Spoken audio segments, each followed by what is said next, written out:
Ukrainian President Volodymyr Zelensky responded on Sunday to US President Donald Trump's calling him a dictator by saying he is not offended since it is not something he is. I have a pragmatic approach to our relations with the current US administration and will continue to do so, said Zelensky at an event in Kiev. We will somehow live with the United States of America, we will definitely not be dictators, it is simply not interesting, I am a legitimately elected president, said Zelensky. According to Associated Press earlier this week, Trump lashed out at Zelensky in a social media post that apparently referred to the fact that Ukraine has delayed elections because of the invasion and the subsequent imposition of martial law in accordance with the Ukrainian constitution. Trump suggested Ukraine ought to hold elections and called Zelensky a dictator. Zelensky said Trump was living in a Russian-made disinformation space and also urged Trump's team to be more truthful when responding to the comments on Wednesday. The comments were a staggering back and forth between leaders of two countries that have been staunch allies in recent years under Trump's predecessor. На старі борги, якщо це про нове. І ми готові проговорити формат, що ми отримуємо. Ну, тут немає можливості для емоцій. І тому я маю прагматичний підхід до наших відносин з сьогоднішньою адміністрацією і буду продовжувати саме так, але безумовно я би не назвав ці слова в мою адресу від президента Трампа компліментами, м'яко кажучи. Я розумію це так, але для чого ображатись? Ображався би на слово диктатор той, хто є диктатор. А так я це сприймаю як, ну що ж, зробиш. І у нас була зустріч, коли у нас було в Мюнхені з віце-президентом. Ну, будемо якось жити зі Сполученими Штатами Америки. Да, диктаторами точно не будемо, просто не цікаво. Не цікаво, розумієте? Я законно обраний президент, не через якусь силу, то, що прийшов до влади, не прийшов, мене обрали, 73%.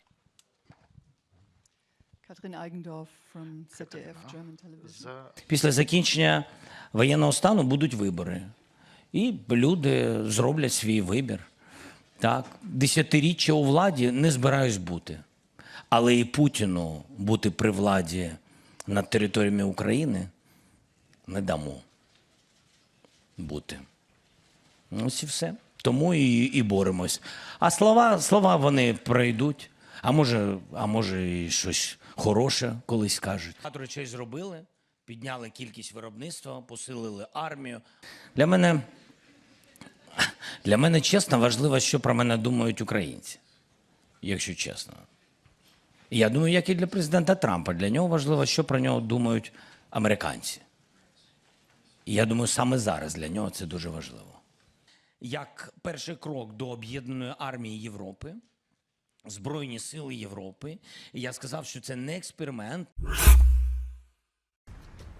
Ukraine does not conduct air battles against the Russian occupiers in which only aircraft participate on both sides, as aviation expert and leading researcher at the National Aviation University, Valery Romanenko, said on air at the telethon. This is impossible due to the absence of the corresponding aircraft in the arsenal of the Ukrainian armed forces. Air combat is the main means of destroying enemy aircraft. It is an active means of enemy aircraft. Unfortunately, we do not have air battles now, precisely because they are not on equal terms. Our last air battles took place in May 2022. Since then, the destruction of enemy aircraft has been carried out by anti-aircraft missiles, ground forces using portable air defense systems. And air battles are now taking place at a distance of more than 40 kilometers, usually 40 to 60 kilometers, the specialist said. He noted that now the main requirements for an aircraft are not speed, not flight altitude, etc., but the capabilities of its radar and the range of its missiles, as well as the capabilities of the onboard defense system.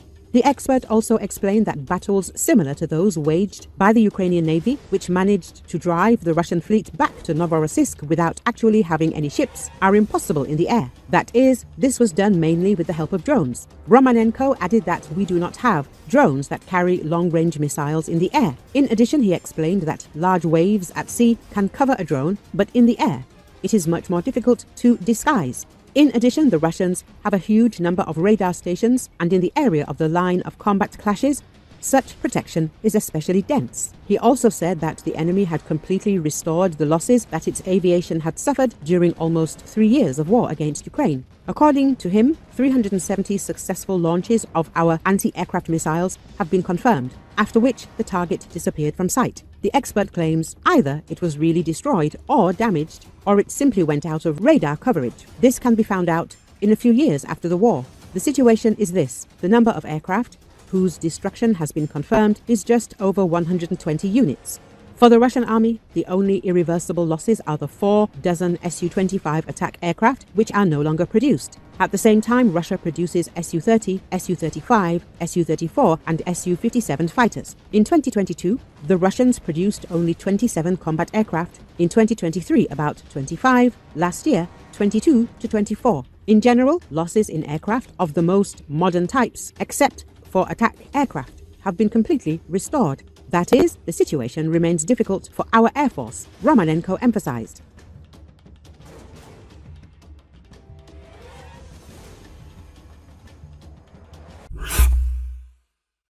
The Russian invaders have almost stopped using the captured Crimea for logistics due to the built railway in the Azov region. Military expert Denis Popovich stated this on air on Radio NV. The expert noted that the so-called Crimean Bridge continued to operate with restrictions after the Ukrainian bombings because the Russians managed to resume traffic on this bridge.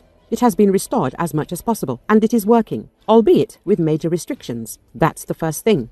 And secondly, work on Crimea has now become a little in the shadows since the focus of attention has shifted to the territory of the Russian Federation. Work is underway with oil refineries, oil depots, Popovich said. Thus, the defense forces are now trying to attack more targets on Russian territory. Now the enemy has obviously begun to use the territory of occupied Crimea less for the transfer of logistics further to the south of our country due to the fact that, unfortunately, the so-called land corridor in the Azov region has actually started to function in full, Popovich emphasized. In particular, the Russian invaders are exploiting the constructed railway in the direction of the occupied cities, Mariupol, Volnovakha. Now they are obviously using the land corridor to a greater extent. That is, the corresponding cargo comes through the Sea of Azov, then it is reloaded onto the railway and then delivered by rail to where it needs to go. I think that now Crimea will be used for logistics to a lesser extent than it was before, Popovich believes. As media reported earlier, veteran of the Russian-Ukrainian war Yevgeny Diki suggested that it is currently not advantageous for Ukraine to destroy the bridge across the Kerch Strait since it serves as bait for Russian air defense, which the defense forces are gradually destroying. Ukrainian Naval Forces spokesman Dmitry Pletenchuk reported that the illegally built Kerch Bridge is periodically covered by smoke. He explained that in this way the Russian occupiers are trying to hide the overpass from possible attacks by the Ukrainian armed forces. In particular, Pletenchuk was asked to explain on the air of the telethon what is burning in the area of the Kerch Bridge. This is allegedly reported by eyewitnesses, and some people say that the overpass is burning. As the military man explained, this is not about the consequences of the attack by the Ukrainian armed forces, but he believes that changes will still occur. There will definitely be changes, Pletenchuk emphasized. According to the speaker, this is often a so-called smoke screen, behind which the occupiers try to hide an illegal structure. Of course, they are trying to cover this object as much as possible. Usually the smoke that is seen from the side of the Crimean Bridge, they are doing this to protect it from possible fire damage using missile weapons from our side. This procedure is almost daily for them, the military man explained.